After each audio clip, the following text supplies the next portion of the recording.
Hi friends, welcome to my channel. మనం ఒక place నుండి ఇంకొక ప్లేస్కి వెళ్ళాలంటే ఏం చేస్తాం? నడుచుకుంటూనో, టూ వీలర్లోనో, లేదా దూరం ఎక్కువగా ఉంటే బస్సో, ట్రైనో, లేదంటే విమానంలోనో ప్రయాణం చేస్తాం కదా. అదే ఏదైనా ఒక జ్ఞాపకాన్ని పదిలంగా దాచుకోవాలనుకుంటే ఒక ఫోటోగానో, వీడియోగానో క్యాప్చర్ చేసుకుంటాం.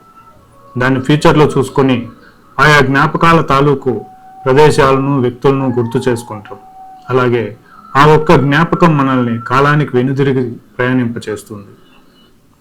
అంటే మనం కాలంతో ప్రయాణం చేయాలంటే జ్ఞాపకం అనే వాహనం అవసరం. మరి ఆ జ్ఞాపకం ఎక్కడ నిక్షిప్తమై ఉంటుంది తెలుసుకోవాలంటే ఈ వీడియోను పూర్తిగా చూడండి. అలాగే నా ఛానల్ని సబ్స్క్రైబ్ చేసి లైక్ చేయండి.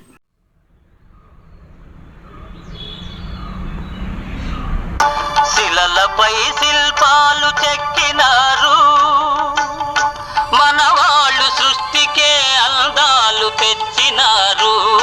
శిలలపై శిల్పాలు చెక్కినారు,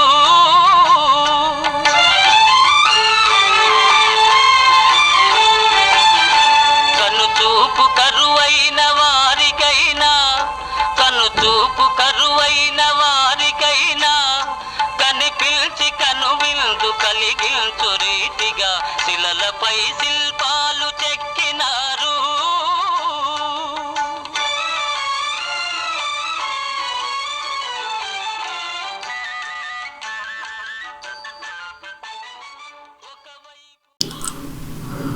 కళలు, సాహిత్యం అనేవి రెండు పట్టాలపై సంస్కృతి అనే రైలు బోగీలో మనల్ని గతంలోకి తీసుకెళ్తుంది. సంస్కృతి అనేది ఏ దేశానికైనా గౌరవ మర్యాదలకు సంబంధించినది. అది దేశానికి సంపద కూడా.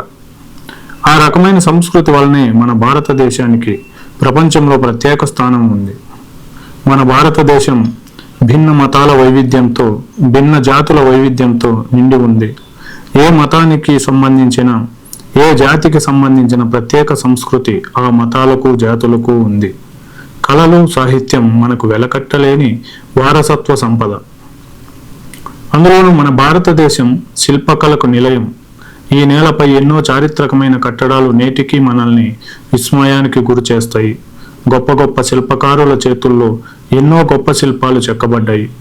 ఎటువంటి సాంకేతిక పరిజ్ఞానం లేని ఆ కాలంలోనే అంతటి మహత్తరమైన పనితనాన్ని ప్రదర్శించారంటే ఆశ్చర్యం వేస్తుంది. కర్ణాటకలోని బేలూరు చెన్నకేశవ దేవాలయం చూడండి. ఇప్పుడు 12వ శతాబ్దంలో నిర్మించబడింది. దీనిని పూర్తి చేయడానికే దాదాపు 103 సంవత్సరాలు పట్టింది.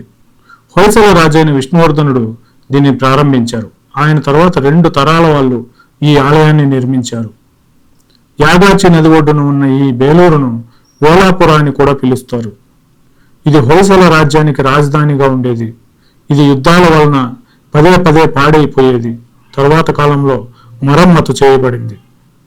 ఇది బెంగళూరుకు 200 కిలోమీటర్ల దూరంలో ఉంటుంది. ఈ ఆలయం మన భారతీయ గొప్ప శిల్పకళకు నిదర్శనం. ఈ ఆలయ శిలలపై ఎన్నో శాసనాలు లిఖించబడి మనం చరిత్రను తెలుసుకోవడానికి ఉపయోగపడుతున్నాయి. ఈ ఆలయ కళాకృతులలో 12వ శతాబ్దంలోని లౌకికమైన జీవిత దృశ్యాలు, నృత్యకారుల భంగిమలు, సంగీతకారుల భంగిమలతో పాటు రామాయణం, మహాభారతం వంటి హిందూ పురాణాలను కూడా చెక్కారు. ఈ ఆలయం దక్షిణ భారతదేశంలో హొయసల సామ్రాజ్య పాలనలో కళాత్మకమైన, సాంస్కృతిక పరమైన వేదాంత దృక్కోణాలకు సాక్ష్యంగా ఉండేది. బేలూరు ఆలయంతో పాటు సమీపంలోని హలేబీడులోని హిందూ, జైన దేవాలయాలు యునెస్కో ప్రపంచ వారసత్వ ప్రదేశాల జాబితాలో చేర్చబడ్డాయి. ఇంతటి ఘనకీర్తి కలిగిన ఆలయం గురించి, దాన్ని చెక్కిన శిల్పుల గురించి మనం ఖచ్చితంగా తెలుసుకోవాల్సిందే. హొయసల రాజ్యం దక్షిణ భారతదేశం యొక్క సాంస్కృతిక రాజధానిగా వర్ధిల్లడంలో ఆ రాజ్యం యొక్క శిల్పి అయిన మల్లిటమ్మ పాత్ర ఎక్కువగా ఉంది. రువారి మల్లిటమ్మగా పిలువబడే ఆయన సోమనాథపురంలోని సోమేశ్వర ఆలయం, అమృతపురలోని అమృతేశ్వర దేవాలయం, హొయసలేశ్వర దేవాలయంతో పాటు దాదాపు 40 దేవాలయాలను ఆయన మరియు ఆయన శిష్యులు నిర్మించారు. మల్లిటమ్మకు ఆభరణాలతో కూడిన శిల్పాలను చెక్కడంలో చాలా ప్రత్యేకత ఉండేది. అతను చెక్కిన శిల్పాలపై మల్లి లేదా మా అనే సంతకం చేయబడి ఉంటుంది. నాటి శివమొగ్గ జిల్లా బల్లిగారికి చెందిన శిల్పి దాసోజ మరియు అతని కుమారుడు చవన బేలూరులోని చెన్నకేశవ దేవాలయం యొక్క ప్రధాన శిల్పులు. కేదారోజా అలీబీడులోని హొయసలేశ్వర ఆలయం యొక్క ప్రధాన శిల్పి. హొయసల రాజులు నిర్మించిన అనేక దేవాలయాలలో వారి ప్రభావం కనిపిస్తుంది. అలాగే శాసనాలలో మరికొంతమంది శిల్పుల పేర్లు మనకు కనిపిస్తాయి. వారిలో మరిడమ్మ, బైకోజ, కౌడయ, నంజయ మరియు బామ, మల్లోజ, నాడోజ, సిద్ధోజ, మసానితమ్మ, చమేయ మరియు రామేయ. 900 ఏళ్లు గడుస్తున్న వారి శిల్ప నైపుణ్యం నేటికి ప్రపంచాన్ని నివ్వెరపరుస్తోంది. ఆ శిల్పాలను చూస్తున్నంతసేపు ఏదో ఒక తెలియని అనుభూతికి లోనై మనసు పులకరించిపోతుంది. మనకింత కళా సంపదను సృష్టించి వెళ్ళిన ఆ మహనీయులందరినీ నిజంగా పాదాభివందనంతో మనస్కరించుకోవాలి.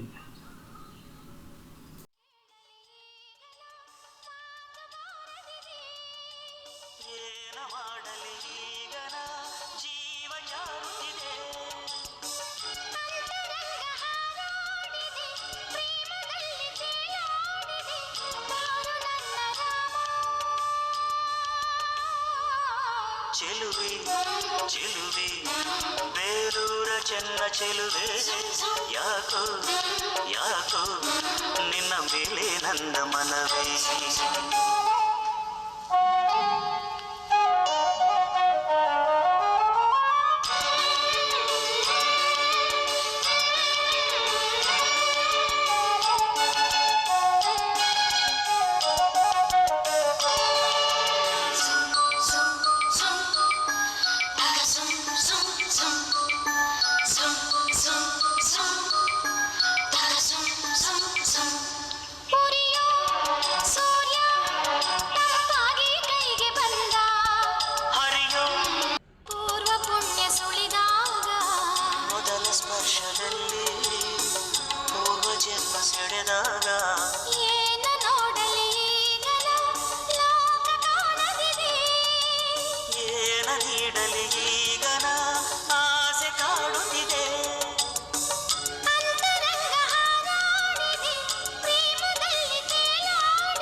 ಅಂತರಂಗ ಹಾರಾಡಿದೆ ಪ್ರೇಮದಲ್ಲಿ ತೇಲಾಡಿದೆ ಬಾರೆ ನನ್ನ ಸೀತೆ ಚೆಲುವೆ ಚೆಲುವೆ ಬೇಲೂರ ಚೆನ್ನ ಚೆಲುವೆ ಯಾಕೋ ಯಾಕೋ ನಿನ್ನ ಮೇಲೆ ನನ್ನ ಮನವೇ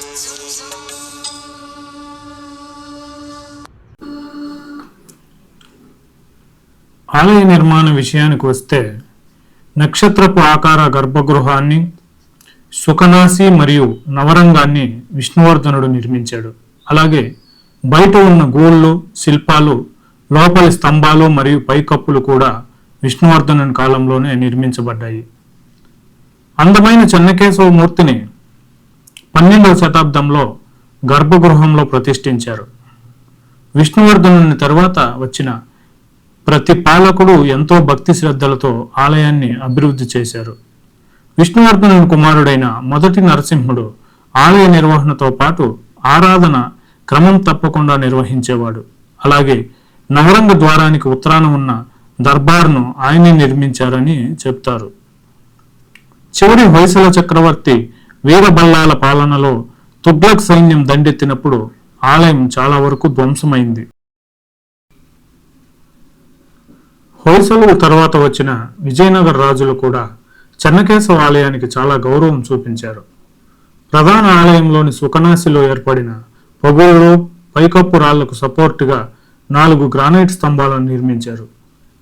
గుండా మరియు గంగుసారులచే కూల్చివేయబడిన పాత మహాద్వారం స్థానంలో 7 అంతస్తుల గోపురాన్ని కూడా నిర్మించారు. ఈ ఆలయ ప్రాంగణంలో విజయనగర రాజులు మరిన్ని నిర్మాణాలు చేశారు. ఆలయ ప్రాంగణంలో ఉన్న దీపస్తంభం, ఉయ్యాల మంటపం, యాగశాల మరియు నరసింహ మరియు శ్రీరాముని మందిరాలు కూడా నిర్మించారు. నాగనాయకుడు మరియు సాలువ నరసింహరాయుడు ఆధ్వర్యంలో నాగనాయక మంటపం కూడా నిర్మించారు. తులువ రాజవంశం ఆవిర్భవించడంతో చెన్నకేశవ స్వామి వారి వంశదైవం అయినందున ఆలయం పూర్తిగా పునరుద్ధరించబడింది. విజయనగర రాజులు, సామంతులు, నాయకులు చెన్నకేశవ స్వామి ఆలయం పట్ల చాలా భక్తిని ప్రదర్శించారు. తర్వాత వచ్చిన మైసూరు వడయార్లు కూడా ఆలయం పట్ల అదే భక్తిని, ఆదరణని ప్రదర్శించారు. అయితే మైసూరును బ్రిటిష్ రాజ్యం స్వాధీనం చేసుకోవడంతో చెన్నకేశవ దేవాలయం పతనం ప్రారంభమైంది. 1929లో పూర్తి విధ్వంసం నుండి కాపాడటానికి పురావస్తు శాఖ రంగంలోకి దిగింది. 1935లో బేలూరు ఆలయ పునరుద్ధరణ కమిటీ ఏర్పాటయింది. చెన్నకేశవ ఆలయాన్ని సమగ్రంగా పునర్నిర్మిస్తామని ప్రకటించినప్పుడు ప్రజల నుండి చాలా మద్దతు లభించింది. బేలూరు పౌరులు నిర్మాణం మరియు ఉచిత సామాగ్రిని అందించారు. మరి ఈ అద్భుతమైన ఆలయాన్ని మీరు కూడా దర్శిస్తారు కదా.